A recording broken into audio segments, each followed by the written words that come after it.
Nous sommes le 20 septembre 1913, en bas d'un paquebot qui vient d'accoster à New York. Le créateur de mode parisien Paul Poiret est à peine descendu de la passerelle qu'il est assailli par une horde de journalistes. Il le presse de questions. La crinoline est-elle de nouveau à la mode ? Faut-il privilégier le style oriental ou vénitien ? Et il note son pantalon à carreaux gris, son manteau mi-long couleur fauve et ses sourcils broussailleux par-dessus son regard bleu.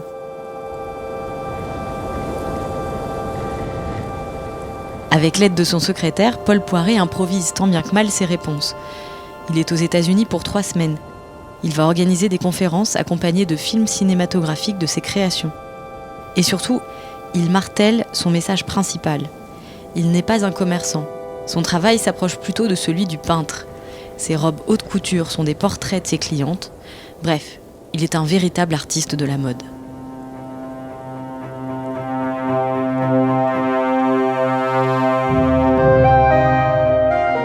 Vous écoutez La Recherche à l'œuvre, le podcast de l'Institut national d'histoire de l'art.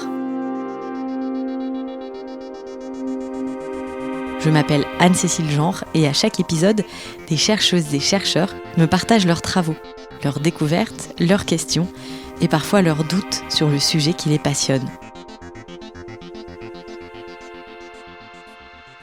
Je me force, entre guillemets, vraiment à aborder cette histoire de la mode par les textes. Ça nous livre un autre témoignage. Les mots, ils restent, quoi qu'il arrive. Alors que ces pièces, elles se sont peut-être dématérialisées, elles ont été léguée ou donnée à une cousine en province qui, elle, ensuite l'a donnée à sa femme de chambre, et ainsi de suite. Et donc la matérialité de ces pièces, ça a disparu, alors qu'a priori les textes, ils sont encore bien là. Émilie Amen est chercheuse en histoire de l'art et de la mode. Dans ce domaine aux archives avant tout visuelles, son attachement au texte l'a menée au créateur parisien Paul Poiret, et notamment au récit de ses voyages à l'étranger. Pour moi, il est important parce que c'est vraiment un couturier qui prend la parole. Et ce déplacement de Paris vers New York, c'est un contexte dans lequel les couturiers ont été forcés de s'exprimer. Parce qu'il était attendu par des journalistes. Ça crée tout un corpus, en fait. En temps normal, à Paris, ils le font beaucoup moins. Donc Poiret, il est assez incontournable. Il va expliquer qu'il est très marqué par précisément les peintres contemporains. C'est le fauvisme un petit peu appliqué à la mode. C'est un raccourci, c'est un peu plus complexe que ça, mais c'est quelqu'un qui prend la couleur à bras-le-corps. Et c'est surtout quelqu'un qui va structurellement repenser la silhouette.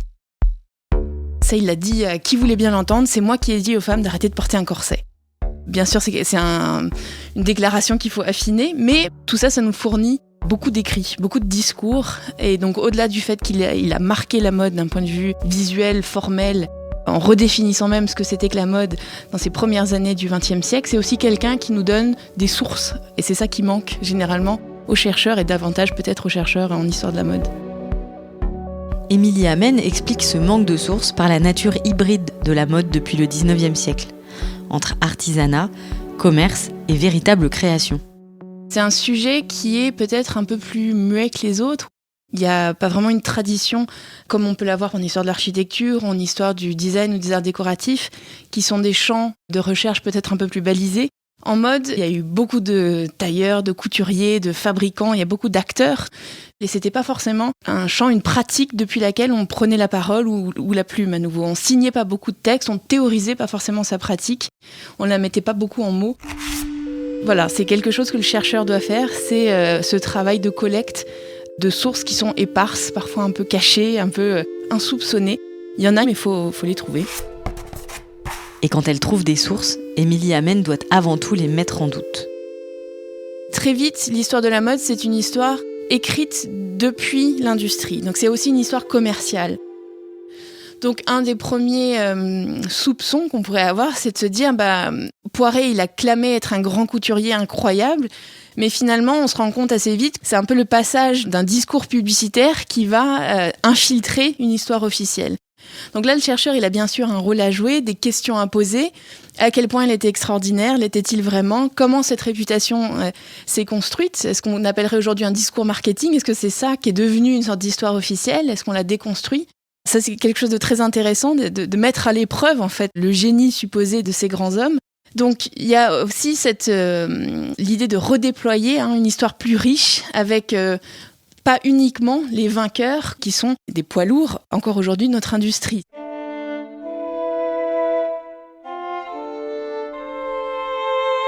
Paris, au début du siècle, c'est des centaines de maisons de couture. On en retient peut-être une dizaine, une quinzaine. En réalité, il y en avait plein d'autres. Pour démêler le discours commercial de la réalité, la chercheuse en histoire de la mode s'est choisie pour guide la presse. Ça m'intéresse la réception critique dans une presse alors spécialisée, mais aussi dans une presse artistique. Ça m'intéresse beaucoup de voir comment on parle de la mode dans des revues d'art, par exemple. C'est là qu'on est forcé de réaliser que des noms qu'on ne connaît absolument pas sont sur toutes les lèvres. Vous avez un exemple de maison de mode oubliée ? En allant un tout petit peu en arrière, je suis tombée sur une femme qui m'a fascinée, qui s'appelle Philiberte Popelin-Ducart, et qui, dans les années 1840, était une véritable femme d'affaires, tout à fait accomplie, qui avait sa propre boutique, et qui était quelqu'un qui donc créait des tenues, qui créait des vêtements, des silhouettes, qui était une personne qui les vendait. Mais c'est ça qui m'a intéressée, quelqu'un qui a compris le rôle de la presse pour la promotion de son commerce. Elle a publié son propre journal et qui ensuite va être transformé par des associations avec des éditeurs en un journal de mode qui parle plus largement, pas uniquement de ses propres créations, mais qui parle d'une certaine actualité de la mode. Ça, c'est un personnage qu'on a un peu oublié parce que déjà, voilà, dans les années 1840-1850, il nous reste peut-être moins de choses. Elle avait peut-être pas le panache d'un Charles Frederick Worth qui faisait des robes extrêmement chères qui ont, par la force des choses, été davantage conservées. Mais justement, si on s'intéresse au texte, on voit l'ampleur qu'elle a dans cette période-là. Quelque chose que peut-être des images, des gravures ou les objets conservés dans les musées nous auraient moins dit. En parallèle de son cursus en histoire de l'art, Émilie Amen a suivi des études d'art appliqué et travaille comme designer dans une grande maison de mode parisienne. Pendant ses 5 premières années, elle y constate le désintérêt du secteur pour la théorie. C'est vrai que une manière d'aborder et de comprendre la mode, c'est aussi cette création extrêmement spontanée, portée par quelque chose d'assez visuel, on va dire. C'est à la fois, moi, ce qui me fascine et ce qui me frustre complètement. C'est-à-dire que vous demandez à un étudiant en design pourquoi il a fait quelque chose, vous demandez à un étudiant en archi d'expliquer sa maquette, il est a priori capable de me proposer un discours assez articulé. Souvent, dans une école de mode, on n'est pas forcément obligé d'aller si loin. Il y a une sorte de création un peu impulsive et intuitive avec la mode, qui explique peut-être justement que si on a trop besoin de l'expliquer, c'est que c'est pas bon en fait. La mode, c'est censé séduire de manière extrêmement immédiate et forte, sans mots. Donc en fait, on pourrait dire qu'on n'a absolument pas besoin d'avoir un texte de 10 pages pour expliquer pourquoi cette robe noire, elle est bien. Immédiatement, dans l'instant où on la voit, elle doit provoquer quelque chose. Donc c'est là l'une des multiples raisons de ce décrochage, entre guillemets, mais qui rend le sujet d'autant plus intéressant.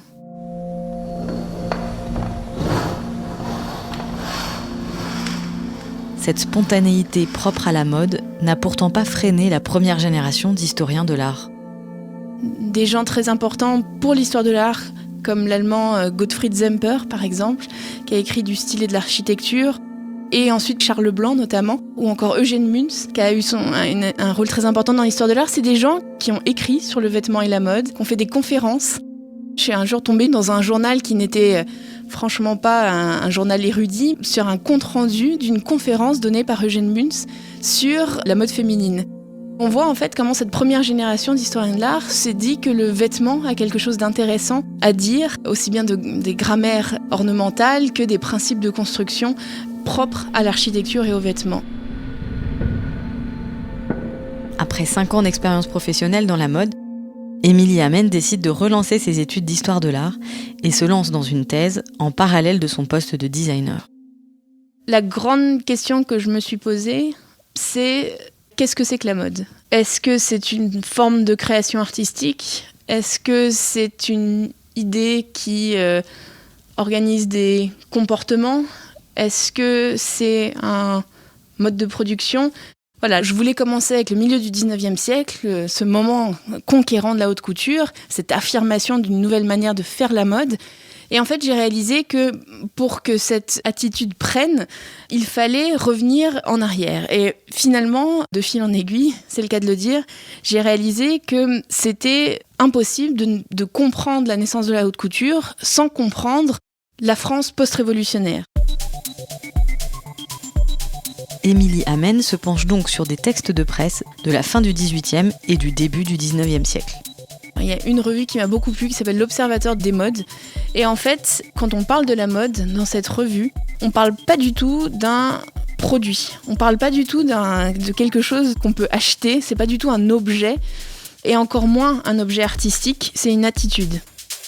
Et donc, quand on parle de la mode en 1820 à peu près, à Paris, on parle d'une certaine manière de se comporter. On parle d'une idée abstraite qui permet de séparer certains groupes sociaux d'autres. On est en plein dans cette période que Balzac va décrire notamment avec son traité de la vie élégante. À ce moment-là, la mode, c'est pas du tout quelque chose qui s'achète. C'est quelque chose qui se cultive, c'est une manière d'être, c'est quelque chose d'intangible. Ça m'a vraiment marqué parce que ça tord le cou en fait. Très spontanément, aujourd'hui, ce début du XXIe siècle, si on pense la mode, on pense consommation, on pense produit et éventuellement création. Si ces textes sur la mode d'avant la haute couture sont dénués d'arguments commerciaux, c'est que le prescripteur n'est pas encore le créateur, celui qui fabrique et vend la mode, mais le porteur, celui qui va passer commande à un tailleur. J'ai beaucoup travaillé sur des manuels d'élégance et de savoir-vivre qui parlent de l'objet vestimentaire, c'est-à-dire comment on le porte, chez qui on le fait faire, et ça devient extrêmement précis. Les tailleurs, dans cette période de la restauration, avec le développement d'outils, et je dirais presque même plus avec le développement d'une pensée d'inventeur et d'ingénieur, ils vont parfois inventer des instruments de mesure, ils vont essayer de rationaliser des techniques de production. Et donc là, c'est une littérature qui n'a pas du tout des prétentions artistiques. On est loin de toute la rhétorique des beaux-arts. Mais c'est très intéressant pour comprendre comment cet objet, cette marchandise de mode, comment l'objet est très présent finalement dans ces textes. La presse de mode emmène donc Émilie Amen sur des terrains inattendus. La presse d'ingénieurs pour le début du XIXe siècle, mais aussi pour la fin du XIXe et le début du XXe, la presse artistique. Je me suis laissée guider au gré de cette presse qui a été une colonne vertébrale. Et quand je vois un peu plus tard dans le XIXe siècle qu'en effet, c'est les Gautier, c'est les Baudelaire, c'est des gens comme Stéphane Mallarmé qui s'emparent de la mode, là c'est de se dire c'est la critique d'art, c'est les poètes symbolistes. Qu'est-ce que ça dit ? Ça dit qu'on conçoit, qu'on perçoit dans la mode une essence artistique ou qu'on la met en dialogue avec d'autres formes de création. Et là, je déplace mon curseur, entre guillemets, vers d'autres champs discursifs. En épluchant ainsi les critiques d'art, Émilie Amen croise les contemporains de Paul Poiret. On est dans un moment qui est assez riche parce que les avant-gardes vont s'intéresser d'assez près à la mode. Si l'art doit changer la vie, peut-être que le vêtement, c'est un point de départ extrêmement efficace parce que c'est quelque chose qui concerne tout le monde et qui façonne les foules notamment. On pense par exemple aux futuristes qui voulaient avoir un impact comme ça sur la vie, sur la rue, sur la ville. Et finalement, penser le vêtement, c'est penser cette expérience du quotidien, penser l'expérience de la ville notamment.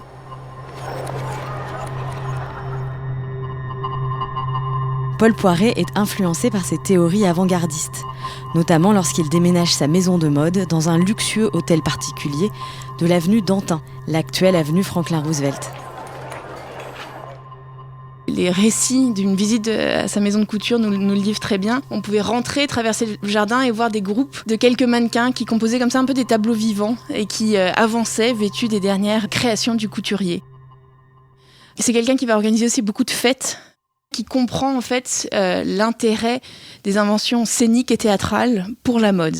Ça la rend plus vivante, plus frappante, et c'est vraiment un vivier créatif pour lui, aussi bien pour ses propres créations que pour des collaborations. Il y a un exemple assez frappant où on voit Denise Poiret, sa femme, qui pose dans une création de son mari, et juste derrière, on voit une sculpture de Brancusi.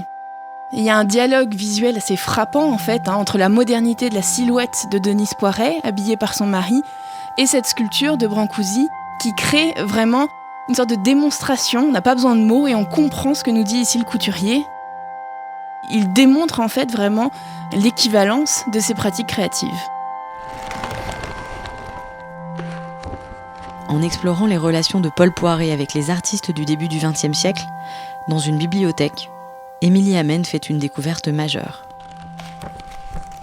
De fil en aiguille, d'ouvrage en ouvrage, je découvre, dans un livre consacré à Picasso, ce télégramme écrit de la main de Picasso, où Picasso dit à son amie Gertrude Stein « Viens demain à 3h30 chez Poiret ». La galerie que Paul Poiret avait dans les années 10, qui était reliée à sa maison de couture, j'étais en train de comprendre que c'était le lieu où avaient été exposées pour la première fois au public les Demoiselles d'Avignon de Picasso. Tout ce que ça cristallisait, c'était génial, parce que ça montrait que Picasso connaissait Poiret, ça montrait que pour Picasso, la galerie Poiret ou chez Poiret, c'était aussi un lieu qui avait une importance dans cette cartographie artistique parisienne des années 10, et ça montrait aussi que Gertrude Stein était passée chez Poiret. Donc tout ça m'a vraiment extrêmement réjouie, et j'avais l'impression d'ouvrir comme ça des portes, me plonger dans tout ce savoir extrêmement étudié et balisé par les spécialistes de Picasso, et de pouvoir le rattacher à cette histoire de la mode. J'étais absolument ravie, et je serais bien allée faire une petite danse dans la salle. Enfin voilà, il fallait rester extrêmement sobre, mais j'étais très contente.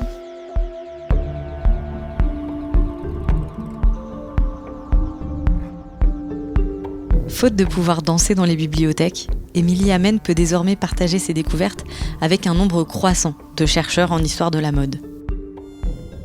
Clairement, il se passe plus de choses aujourd'hui, en 2020-2021, qu'il se passait de choses quand j'ai commencé ma thèse il y a 6-7 ans. Le premier problème que j'ai eu, c'était d'identifier, ne serait-ce qu'un département. J'avais identifié une discipline, c'est-à-dire que pour moi, c'était évident que c'était l'histoire de l'art, mais c'était pas très clair qui, en histoire de l'art, s'intéressait à ce genre de questions, et plus encore, qui, en histoire de l'art, était habilité à diriger des recherches sur ce sujet. C'est pas encore si évident, mais il y a une actualité éditoriale qui est la démonstration même d'un certain dynamisme dans la recherche, à la fois dans les musées, à l'université, qui balise ce territoire de la recherche en mode et en vêtements. Pour aller dans le sens de cet éveil récent de la recherche en histoire de la mode, Émilie Amen a finalement soutenu sa thèse en 2020, après 6 ans de travail. Elle y propose une méthodologie pour le renouvellement des sources de ce domaine en pleine ébullition. Ce que j'ai fait avec mon travail en doctorat, c'est vraiment proposer une méthodologie qui est une invitation à considérer des figures qu'on occulte parfois, à relier des acteurs auxquels on ne pense pas forcément, qui nous proposent des regards nouveaux ou qui contribuent à renouveler une certaine approche de l'histoire de la mode. Est-ce qu'il y a un sujet que vous aimeriez creuser maintenant que votre thèse est finie ? Au début de ma thèse, j'ai découvert dans le centre de documentation du musée des arts décoratifs un meuble composé de dizaines de milliers de fiches manuscrites qui recensaient tous les mots de la mode. En me documentant, j'ai compris que c'était l'œuvre d'un couple, François et Madeleine Boucher. François Boucher, on le connaît assez bien, c'est celui qui a écrit Une histoire de la mode en Occident, qui est paru en 1965 et qui est encore une référence aujourd'hui. C'est un peu la Bible de l'historien de la mode. Donc ce conservateur de Carnavalet, qui était à la retraite, a consacré en fait ces dernières années comme ça à rassembler autant de sources possibles, de sources documentaires. C'est sa femme notamment qui a réalisé ce fichier incroyable avec toutes ces définitions de mots de mode. Et ce couple, il me fascine. Lui est très connu. Sa femme a fait l'objet de ce qui est arrivé à beaucoup d'épouses d'historiens, à savoir être un peu occultée, réaliser un travail un peu de gratte-papier parfois, au service de son mari. Et donc l'un des projets qui m'intéressent en ce moment, c'est de reconsidérer en fait l'apport que ces gens, François et Madeleine Boucher, ont eu dans la constitution en fait de la discipline. Autre signe que l'histoire de la mode est à un tournant, Émilie Amen offre de plus en plus ses compétences d'historienne de l'art dans le cadre de la maison de mode qu'il emploie. Il y a différents enjeux, mais par exemple, s'interroger sur cet intérêt pour les cultures extra-occidentales que les créateurs de mode ont souvent utilisé. Je sais pas, des broderies mexicaines, des tissus, le wax africain. Si on se documente un tant soit peu, on se rend compte, alors c'est aujourd'hui tous ces débats sur l'appropriation culturelle, mais de savoir recontextualiser, redéfinir quels sont effectivement ces savoir-faire, ces artefacts, quelles sont les histoires qu'ils charrient, et souvent les histoires politiques et coloniales qui les ont faits. Tout ça est extrêmement important à prendre en compte aujourd'hui. Et généralement, le travail que je fais, ça vise à documenter en fait ces inspirations-là.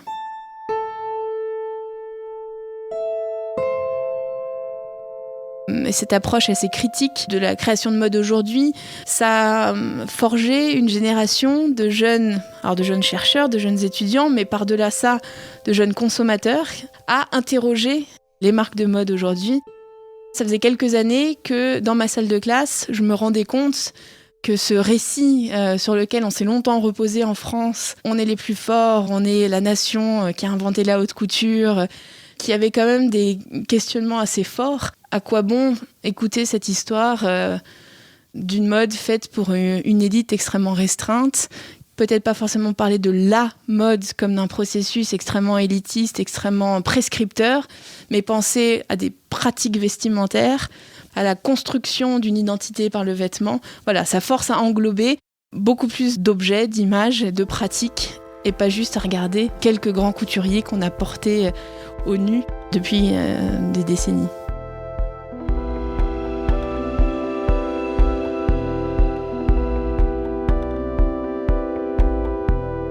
Émilie Amen poursuit sa tentative de décentrage de l'histoire de la mode avec une série de vidéos en ligne sur les invisibles de la mode. Ces acteurs oubliés d'un domaine en pleine redécouverte. C'est une association entre l'école Duperré, l'université Paris 1, l'Institut français de la mode et le laboratoire InVisu, un partenariat entre le CNRS et l'Institut national d'histoire de l'art. C'était le dernier épisode de la 2e saison de La Recherche à l'œuvre, le podcast de l'Institut national d'histoire de l'art, en partenariat avec Beaux-Arts Magazine. Merci de l'avoir écouté et si ça vous a plu, n'hésitez pas à nous mettre des étoiles et des commentaires dans vos applis de podcast préférés. Théo Boulanger a signé la réalisation et l'habillage musical, Guillaume Auguet a composé la musique du générique, Alessandra Danelli et Jean-Baptiste Costa de Beauregard ont assuré la production des épisodes sous la supervision éditoriale de l'INHA.